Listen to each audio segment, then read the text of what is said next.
Bismillahirrahmanirrahim. Assalamualaikum warahmatullahi wabarakatuh. Selamat pagi teman-teman semuanya. Alhamdulillah pada pagi hari ini kita dipertemukan kembali dalam perkuliahan studi kelayakan bisnis Islam.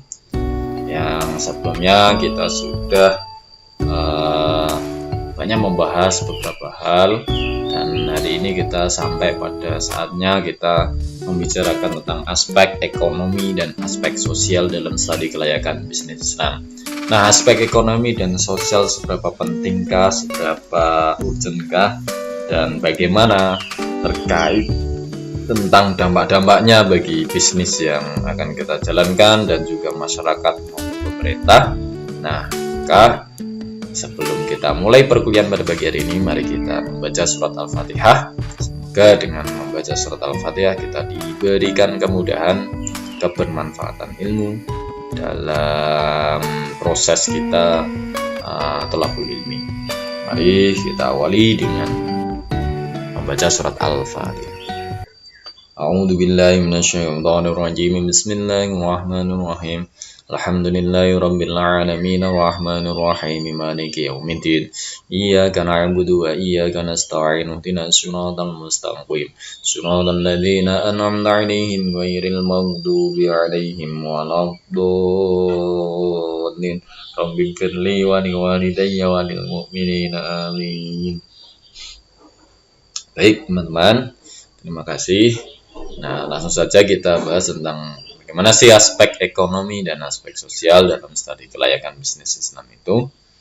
Nah, coba kita lihat sejenak. Nah, teman-teman, aspek ekonomi dan aspek sosial. Sebenarnya aspek ekonomi itu apa, aspek sosial itu apa? Nah, jadi teman-teman, aspek ekonomi ini kenapa penting dalam studi kelayakan bisnis Islam? Sebenarnya bagi masyarakat, adanya investasi, adanya usaha yang kita lakukan nanti jika ditinjau dari aspek ekonomi ini adalah bisa ndak dengan kehadiran perusahaan kita, kehadiran bisnis kita ini memberikan peluang untuk meningkatkan pendapatan masyarakat. Sebenarnya poinnya ada di sini ya. Poinnya bagaimana supaya ya dengan kehadiran bisnis kita kita bisa memberikan peluang peningkatan ya pendapatan masyarakat. Ini menjadi penting. Nah, ini tentu sudah sesuai dengan harapan dari syariah Islam bahwasanya kita bisa memperluas kebermanfaatan kita terhadap masyarakat. Nah, di sini kita bisa tahu bahwa aspek ekonomi ini memang menjadi hal yang sangat penting karena mengukur seberapa besar peluang yang bisa kita berikan kepada masyarakat, khususnya dalam meningkatkan pendapatannya, gitu ya. Nah, itu kira-kira aspek ekonomi seperti itu.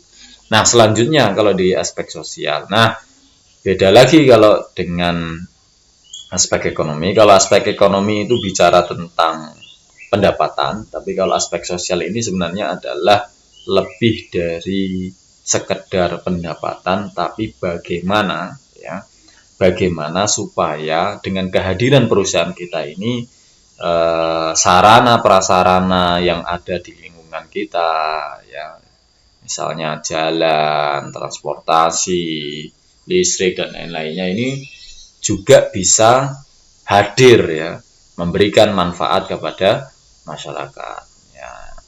Yang utamanya ini memang masyarakat, karena ini kita bicara terkait tentang aspek ekonomi dan aspek sosial. Kita bicara sesuatu yang makro gitu. Dampaknya, efeknya harus makro, impactnya harus makro gitu. Oke ya. Jadi nanti harapannya dengan pembangunan pabrik yang kita didirikan ya, kemudian perusahaan yang kita kelola ini bisa memberikan dampak sosial ya yang baik tentunya ya. Mungkin dari sisi sarana prasarana, kemudian jembatan, listrik dan lain sebagainya. Banyak hal. Ya, itu kira-kira begitu. Oke ya teman-teman, jadi paham terkait tentang aspek ekonomi maupun aspek sosial. Oke, sekarang kita bicara nih dampaknya apa. Ya, jadi Kalau tadi kita bicara bahwa aspek ekonomi, aspek sosial ini memang sangat penting untuk ditelaah, dikaji, karena efeknya adalah bisa tidak memberikan manfaat secara ekonomi maupun secara sosial kepada berbagai pihak, kan begitu kan. Jadi aspek ekonomi ini sebenarnya dampaknya apa sih? Ya, sebenarnya banyak sekali teman-teman dampaknya dari aspek ekonomi ini. Kalau perusahaan yang bisa kita dirikan ini bisa memenuhi dampak-dampak ini akan sangat luar biasa bagi kemajuan bangsa kita gitu. Oke, yang pertama adalah terkait tentang dengan perusahaan yang kita dirikan, dengan bisnis yang kita jalankan ini, tentu harapan yang pertama adalah dapat meningkatkan ekonomi rumah tangga, ya. Dapat meningkatkan ekonomi rumah tangga. Caranya gimana? Caranya adalah misalnya dengan perusahaan kita. Ya, perusahaan kita nanti tentu akan memberikan pendapatan, kan? Pendapatan bagi keluarga, ya. Keluarga sekitar atau keluarga, pokoknya orang yang bekerja di sana. Nah, nanti dengan investasi yang sudah kita lakukan, perusahaan yang kita dirikan di lokasi tertentu, ya, nah, maka ini bisa menarik tenaga kerja orang-orang sekitar maupun di luar sekitar, sehingga mereka memiliki pendapatan lebih dari biasanya. Misalnya kalau biasanya hanya tani saja, kemudian dengan perusahaan kita bisa nyambi-nyambi atau part time dan lain sebagainya, ini adalah pendapatan tersendiri bagi masyarakat. Nah, maka ini meningkatkan ekonomi rumah tangga. Kemudian yang kedua misalnya adalah dengan terjadinya perubahan pola nafkah. Nah, ini juga penting ini, perubahan pola nafkah. Nah, jadi dengan hadirnya sebuah bisnis, hadirnya sebuah perusahaan yang nanti akan kita didirikan, tentu ini akan mengubah pola hidup masyarakat yang ada, yang awalnya hanya menggantungkan pertanian misalnya, tapi dengan perusahaan yang ada, ya nanti mungkin masyarakat yang karena pertanian ini kalau hari ini ya, akhir-akhir ini memang hasilnya tidak menentu, apalagi dengan kurangnya dukungan teknologi dalam bidang pertanian, maka mungkin anak-anak dari petani ini nanti akan beralih ke pekerjaan industri misalnya begitu, sehingga pola nafkahnya menjadi berbeda sebelumnya begitu. Oke, kemudian yang ketiga misalnya kalau tidak berubah pola nafkahnya, malah justru ada namanya pola nafkah ganda, ya. Nafkah ganda. Nah, jadi tidak, mereka masih bisa melakukan usaha di pertanian, tapi juga bisa menambah kegiatan bekerja di perusahaan. Ini yang bagus ini. Jadi pendapatannya akan semakin meningkat. Belum lagi ya, dalam rangka meningkatkan ekonomi rumah tangga ini nanti lagi ada misalnya produk-produk yang ada, ya. Tentu kan karena perusahaan ini kan menciptakan berbagai produk, barang, jasa, kan begitu, sehingga masyarakat ini secara ekonomi rumah tangganya akan meningkat karena dia punya banyak pilihan, ya. Pilihan produk, ya. Pilihan produk yang ada, ya. Kalau hanya dikuasai oleh satu perusahaan, tentu ini nanti akan tidak banyak pilihan, harganya menjadi mahal dan lain sebagainya. Tapi dengan adanya perusahaan-perusahaan lain yang bisa kita dirikan, nah, maka ada muncul banyak barang substitusi, sehingga kita rumah tangga ini bisa memilih produk-produk mana yang dia inginkan, mau yang level murah atau yang level harga mahal dan sebagainya. Nah, ini adalah salah satu contoh dampak yang timbul akibat meningkatnya ekonomi rumah tangga. Dari aspek ekonomi ini bisa meningkatkan ekonomi rumah tangga. Belum lagi nanti mengurangi pengangguran dan lain sebagainya. Dan yang paling penting itu sebenarnya adalah tersedianya sarana prasarana. Misalnya begini, kalau dulunya di desa tidak ada jalan raya, misalnya, ya, jalan raya, mereka mengakses ke sekolah sangat susah. kemudian bekerja juga susah dan lain sebagainya. Pertanian juga tersendat karena harus membutuhkan biaya tambahan, yaitu biaya mengirim padi dari sawah ke kota, kesusahan dan lain sebagainya. Nah, ini dengan adanya pendirian usaha pabrik ini kan otomatis juga sarana prasarana di sekitar perusahaan itu akan bagus kan, begitu ada jalan raya, ada dan lain sebagainya. Nah, sehingga ini juga meningkatkan ekonomi rumah tangga, perjalanan ke sekolah lebih efisien, untuk beribadah juga mudah karena fasilitasnya tentu menjadi lengkap, ya kan. Belum lagi nanti di sana didirikan pusat-pusat perbelanjaan, itu bisa terjadi karena saking ramainya banyak usaha dan itu dilirik oleh pengusaha lain untuk mendirikan yang namanya pusat perbelanjaan begitu. Oke ya. Oke, kemudian yang selanjutnya adalah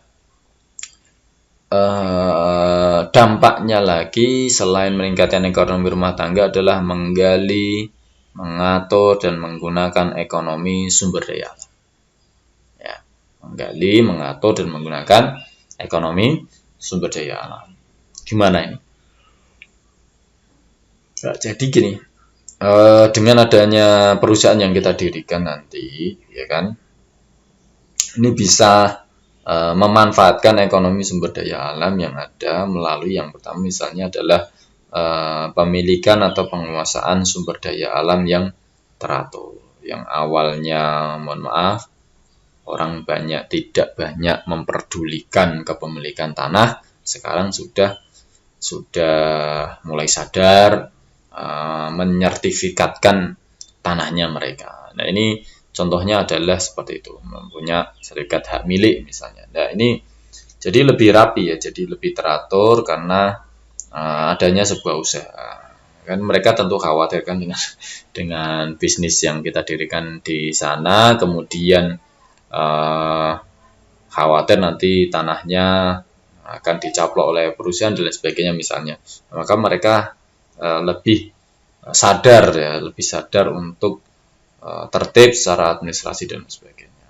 Nah, kemudian juga tentu terkait tentang efisiensi penggunaan lahan ini juga penting juga. Ya, yang awalnya tanah yang hanya dimiliki oleh masyarakat kurang berguna dalam tanda kutip ya, misalnya hanya untuk pertanian saja, tidak produktif, sering banjir dan sebagainya, sehingga dengan adanya perusahaan nanti malah bisa termanfaatkan dengan baik begitu. Kemudian yang selanjutnya adalah juga value added, penambahan nilai dalam sumber daya alam. Misalnya kalau perusahaan kita ini bergerak di bidang industri pengolahan kelapa misalnya, kelapa untuk diolah menjadi santan dan lain sebagainya, kemudian pembuatan arang, kemudian dan pokoknya masih banyak lagi. Nah, ini kan menambah nilai usaha itu sendiri, menambah nilai produk itu sendiri yang awalnya hanya digunakan untuk sekedar melepaskan dahaga bagi orang-orang desa, tapi ini bisa berubah menjadi nanti nata de coco, berubah menjadi santan praktis dan lain sebagainya. Ini akan value added, menambah nilai, harganya menjadi lebih tinggi. Kemudian yang tentu belum lagi ini kalau bicara tentang daerah terluar ya, daerah terisolasi. Ini kalau tidak dibuka oleh sebuah usaha, sebuah bisnis, ini mungkin akan menjadi terisolasi secara terus-menerus. Mereka tidak punya listrik, tidak punya jaringan internet dan sebagainya, sehingga datangnya perusahaan ini akan memberi dampak yang berbeda bagi wilayah-wilayah atau sumber daya alam lain yang belum terjamah, terisolasi. Nah, ini bisa dimanfaatkan secara maksimal.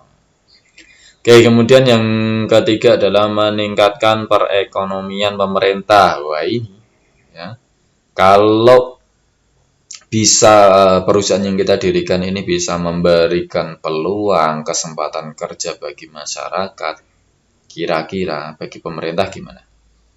Ya, bagi pemerintah tentu juga akan meningkat. Karena apa? Karena pengangguran berkurang. Ini padahal kan untuk mengukur sebuah kesejahteraan masyarakat ini kan variabelnya adalah pengangguran itu sendiri. Maka ini menjadi penting pengangguran ini untuk bisa dikurangi. Kemudian belum lagi menambah efek ganda ekonomi selain pendapatan masyarakat juga pajak juga. Ya. Pajak ini juga penting nih, pajaknya untuk pemerintah karena nanti untuk pembangunan juga. Efeknya ganda, perusahaan membangun jalan, membangun infrastruktur, pemerintah juga membangun infrastruktur melalui pajak yang diterima. Nanti banyak sekali efeknya gitu. Apalagi kalau pebisnis muslim nih, nanti dia membangun tempat ibadah, kemudian dia mengeluarkan zakat dan lain sebagainya. Ini dampaknya luar biasa juga ya, bagi pemerintah maupun bagi masyarakat gitu. Oke. Kemudian yang terakhir dampak aspek ekonomi adalah pengembangan wilayah. Nah, pengembangan wilayah ini juga akan memperkuat sebuah negara di mana terjadi yang namanya konektivitas ya. Konektivitas antara daerah satu dengan daerah yang lain. Nah, ini jadi tidak ada yang terisolasi terbuka begitu ya. Yang awalnya terpencil menjadi terbuka, penduduk sekitarnya menjadi lebih mengenal lingkungan, memiliki wawasan yang global dan lain sebagainya. Ini penting. Ya. Jadi perusahaan memang ini ditunggu kehadirannya sebenarnya. Jadi nanti teman-teman saya harapannya bisa menjadi pengusaha pebisnis yang sukses gitu, memiliki banyak perusahaan di mana-mana sehingga memberikan dampak yang positif bagi perekonomian negara kita. Oke, selanjutnya adalah dampak sosial. Nah, dampak dari aspek sosial ini juga banyak teman-teman. Saya klasifikasikan menjadi 3. Yang pertama adalah dampak perubahan demografi. Nah, ini bisa positif, bisa negatif. Bisa positif, bisa negatif. Jadi terjadi yang namanya perubahan struktur penduduk ya, menurut umur, menurut jenis kelamin, mata pencarian, pendidikan dan agama. Loh kok bisa, Pak? Iya, bisa. Oke, coba Anda lihat amati orang-orang yang ada di desa. Rata-rata anaknya ini banyak. 4 minimal ya, 5, 6 sampai 10 lah. Banyak, yang lebih dari 10 juga banyak. Dengan adanya industri masuk ya. Jika ada industri masuk, ini akan berbeda gaya mereka. Industri masuk, maka orang yang tadinya punya anak banyak, perempuan-perempuan para wanita menikah usia dini dan lain sebagainya, dengan adanya industri yang masuk, mereka akan berbeda cara pandangnya. Bedanya gimana? Jadi, karena sambil bekerja di perusahaan, ya tidak ingin hamil terlalu banyak berkali-kali atau punya anak banyak dan sebagainya. Itu kan perubahan itu otomatis terjadi. Belum lagi usia pernikahan yang awalnya dulu kalau anak perempuan ya lulus SMA itu sudah dilirik ke sana kemari dan orang tua sudah nggak sabar ya untuk menikahkan anaknya begitu. Kalau dengan ada industri yang masuk berbeda lagi, mungkin cara pandangnya akan berbeda. Seorang bapak, ibu itu pengen berharap nanti anaknya bisa sukses, bisa bekerja di industri ya, di industri dengan jabatan yang tidak hanya diproduksi saja, sehingga mereka mengkuliahkan anaknya misalnya. Nah, ini kan berubah ya, pendidikannya berubah dan lain-lainnya. Ini perubahan demografi banyak sekali dampaknya. Termasuk nanti ada perubahan budaya teman-teman, perubahan budaya. Nah ini yang memang secara secara besar-besaran lah Indonesia ini sudah banyak berubah dengan kedatangannya industri, terjadi perubahan budaya, adat istiadat, nilai-nilai yang ada sudah berubah. Ranata sosial mereka sudah berubah, gaya-gaya kepemimpinannya juga sudah berubah. Kalau zaman dulu orang itu dengan tokoh masyarakat tertentu mungkin menghormati, tapi dengan perubahan pendapatan, perubahan kesibukan dan lain sebagainya, mereka mulai yang namanya tidak aktif dalam kegiatan-kegiatan sosial masyarakat ya. Misalnya contoh saja misalnya begini, kalau dalam suatu daerah di desa misalnya ada pertemuan rutin ya, di RT atau tahlilan atau apalah ya, jamiahan dan lain sebagainya. Nah, dengan kesibukan mereka bekerja, ada shift malam kan ya, shift malam, ada shift siang kan begitu, sehingga mereka tidak bisa aktif mengikuti kegiatan-kegiatan itu. Nah, ini adalah perubahan budaya itu, sehingga terjadi akulturasi, asimilasi, integrasi sosial dan sebagainya. Yang awalnya orang orang desa itu orangnya yang terbuka, legowo dan sebagainya, kemudian dia memiliki perubahan budaya karena sering berkomunikasi dengan orang luar misalnya ya, sehingga terjadi namanya akulturasi gitu misalnya, gitu contohnya lah ya. Ini mau tidak mau dampak aspek sosial ini terjadi. Tentu harapannya dengan perusahaan yang kita dirikan nanti perubahan budaya ini menjadi positif, bukan malah menjadi negatif. Harapannya begitu. Ya silahkan, tergantung teman-teman mau mendesain perusahaannya seperti apa. Misalnya meskipun kalau pebisnis muslim itu kan enak aja, enjoy aja. Perusahaan tidak harus misalnya seperti yang dikelola oleh profesional China dan lain sebagainya. Kalau kita mungkin punya sendiri kan, pebisnis muslim ya, misalnya menerapkan sholat duha sebelum bekerja, membaca sholat al-waqiah dan lain sebagainya. Ini kan bagus juga, memiliki dampak aspek sosial yang bagus juga bagi masyarakat yang sebelumnya nggak ngaji jadi ngaji dan lain sebagainya. Ada loh bisnis-bisnis yang kayak gitu. Kemudian yang ketiga adalah perubahan kesehatan masyarakat, teman-teman. Nah, perubahan kesehatan masyarakat ini mau tidak mau juga terjadi ya. Misalnya paling mudah adalah terkait tentang gizi ya. Gizi masyarakat yang ketika daerah itu desa belum terjamah oleh banyak istilahnya protein nabati, protein hewani yang terkelola dengan baik. Ya, kadang kan orang desa itu anehnya begini, dia mohon maaf ya, banyak sih yang kayak gitu, punya pemikiran kayak gitu, ternak ayam gitu ya, tapi dia jarang makan ayam gitu, dijual karena untuk beli beras dan lain sebagainya, mungkin begitu. Nah, ini loh, dengan perubahan pendapatan tadi dan lain sebagainya, sehingga kesehatan masyarakat minimal gizi ini akan berubah. Makanya jangan kaget kalau anak-anak sekarang ini orang tinggi-tinggi ya, badannya bongsor, besar-besar, nggak kayak orang-orang dulu. Karena makanannya mereka, anak-anak sekarang kan sudah berubah ya.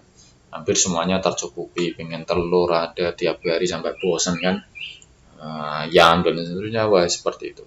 Nah, inilah perubahan yang terjadi dalam bidang kesehatan. Belum lagi misalnya sanitasi ya kan, yang awalnya mohon maaf BAB-nya di kali, di sungai sudah bisa ini membangun sendiri, menghindari pencemaran dan sebagainya lah gitu.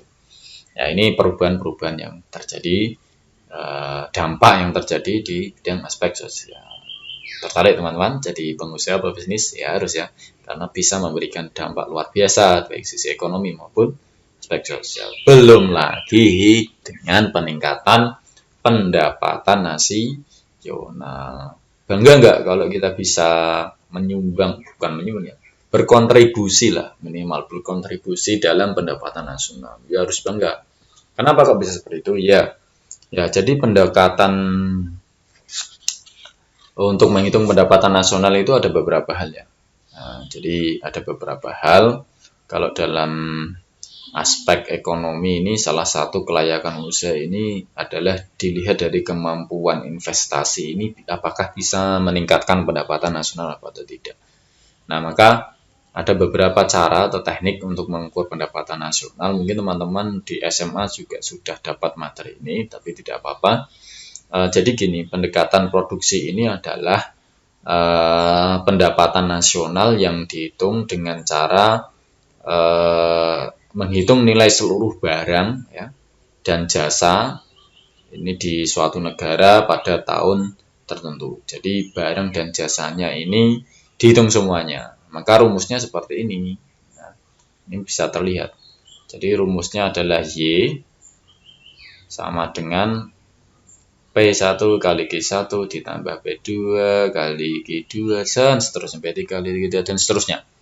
Nah, ini pendekatan produksi. Jadi ngitungnya adalah memang dia ngitung berapa harga barangnya berapa, ya kan, dikali dengan barangnya apa. Nah, barangnya apa. Nah, ini nanti di total semua, harga berapa, barang apa lagi, dan seterusnya. Nah, ini bisa dilihat kalau hasilnya yang lebih besar, tentu ini menunjukkan bahwa pendapatan nasional ini semakin tinggi, semakin banyak gitu. Nah, ini dilihat dari produksi yang ada. Nah, biasanya ada 11 sektor ekonomi yang dihitung dalam pendapatan nasional ini, teman-teman. Ya, pendapatan nasional dihitung dengan pendekatan produksi ini ada 11 indikator. Ya, 11 indikator ada pertama misalnya pertanian, peternakan, kehutanan, dan perikanan. Kemudian ada pertambangan, galian gitu ya. Kemudian industri pengolahan, kemudian listrik, air minum, jasa, dan sebagainya.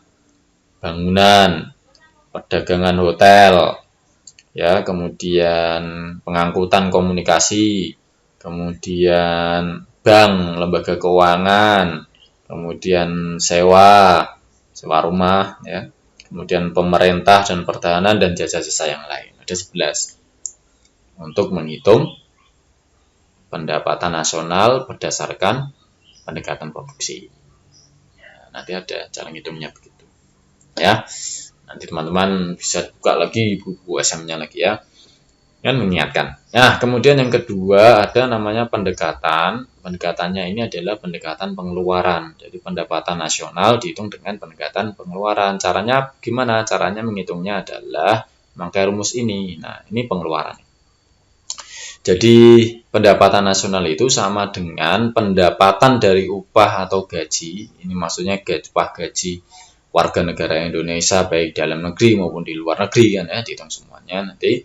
Kemudian ditambah dengan pendapatan bersih dari sewa, kemudian ditambah lagi dengan pendapatan dari bunga, dan ditambah dengan pendapatan keuntungan perusahaan atau usaha perseorangan. Nah, ini. Nanti teman-teman sering-sering lihat data-data statistik dari BPS itu ada di situ. Nah, di sini ini rumus dasarnya adalah ini. Jadi pendapatan nasional ini adalah pendapatan upah, gaji, dan lain-lain, ditambah pendapatan bersih dari sewa, ditambah pendapatan dari bunga, dan ditambah pendapatan keuntungan perusahaan dan usaha perseorangan. Maka ini caranya untuk menghitung pendapatan nasional dari pendekatan pengeluaran. Kalau semakin besar berarti kan semakin bagus gitu. Ya. Jadi pendekatan ini adalah pendekatan dengan ini apa namanya,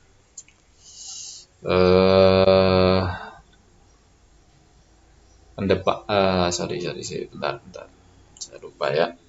Jadi pendapatan dengan pengeluaran ini jumlah pengeluaran yang ini ya, mohon maaf ini salah, sorry, sudah terlanjur ini diketik tadi. Ini adalah berbasis pendapatan, teman-teman. Ini pendapatan, sorry ya. Ini pendapatan. Nah, kalau yang ini karena apa? Ngitungnya adalah pendapatan dari upah, pendapatan dari sewa, pendapatan dari bunga, pendapatan dari keuntungan. Ini berarti ada pendekatan dengan pendapatan begitu. Nah, ini pendekatan yang dengan pengeluaran ini. Sorry, salah judul ini. Maaf ya. Ini pengeluaran. Nah, pendekatan pengeluaran ini dihitung dengan cara menghitung pendapatan nasional, menjumlahkan jumlah konsumsi, ditambah investasi, ditambah pengeluaran pemerintah atau government expenditure, kemudian ditambah dengan ekspor dikurangi impor. Ya, ini nanti muncul pendekatan pengeluaran. Nah, ini semakin besar pengeluarannya, berarti tanda-tandanya pendapatan nasionalnya ini adalah semakin bagus karena jumlah pengeluarannya semakin tinggi begitu. Manual ya, yang tadi keluar dikit. Oke, terus kalau dalam studi kelayakan bisnis hubungannya dengan pendekatan pendapatan itu apa? Nah, sini coba kita lihat. Ini ada sebuah usaha atau sebuah bisnis ya. Jadi sebuah bisnis di sini ini seberapa besar sih dampaknya terhadap pendapatan nasional? Kita ada contoh, misalnya komponen pendapatan nasional tadi misalnya adalah gaji, ya kan, upah, ini kan berdasarkan pendapatan kan, pajak, penyusutan, laba dan lain sebagainya. Nah, komponennya ini, oke, kita hitung dengan usaha yang jenengan dirikan, misalnya usaha apa ini, usaha X lah, usaha X, perusahaan X. Waktu tahap pembangunan perusahaannya ini dalam 1 tahun dia misalnya bisa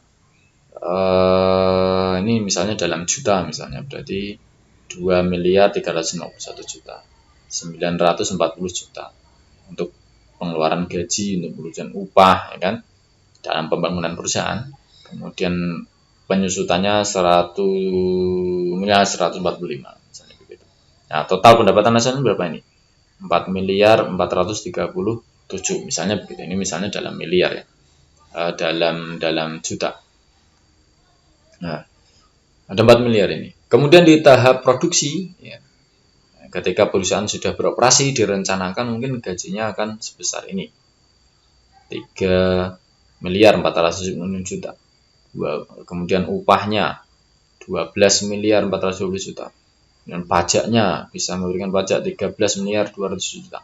Misalnya, laba setelah pajaknya, belum lagi nih labanya 30.115 juta.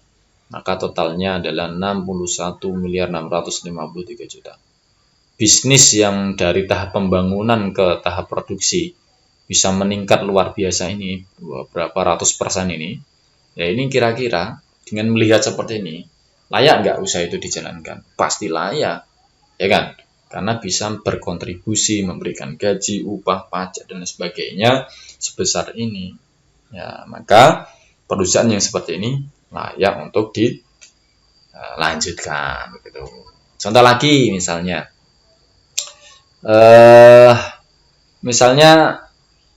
satu petani ini, seorang petani ini kontribusinya terhadap pendapatan nasional gimana? Misalnya dari hasil penjualan ini neraca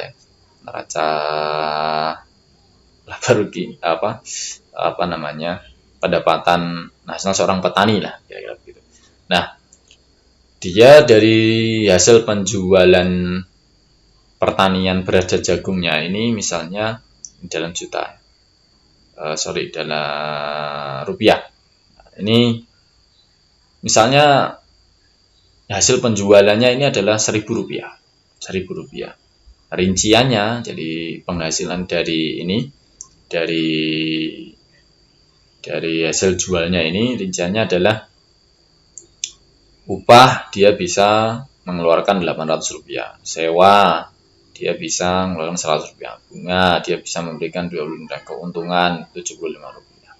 Jadi total pendapatan nasionalnya adalah 1.000. Ya. Ini baru satu petani. Dia bisa memberikan sumbangsih terhadap pendapatan nasional di upah sekian, di sewa sekian, di bunga sekian, di keuntungan sekian. Ini satu petani misalnya. Coba bayangkan kalau ini misalnya tidak hanya satu petani, misalnya ada 10 petani. Perputaran yang terjadi ya tentu akan lebih banyak lagi. Ini harus perputaran modal dari 10 petani, tadi kan ada penjualannya 1.000, maka jadi 10.000 kan. Nih, perputaran penghasilannya juga sama. Upah 10 petani jadi 8.000, sewa 1.000, bunganya 250, keuntungannya totalnya 10.000 sama. Nah, tinggal kalikan aja, misalnya ini baru dalam rupiah, belum lagi dalam juta misalnya. Nah, maka semakin banyak seorang pebisnis, semakin banyak seorang pengusaha yang mau mendirikan bisnisnya, mengelola usahanya, tentu ini akan mempengaruhi pendapatan nasional secara luas. Begitu ya teman-teman ya, mungkin itu yang bisa saya sampaikan. Mohon maaf jika banyak kekurangan. Sampai bertemu kembali di pertemuan berikutnya. Wabillahi taufiq wal hidayah. Assalamualaikum warahmatullahi wabarakatuh.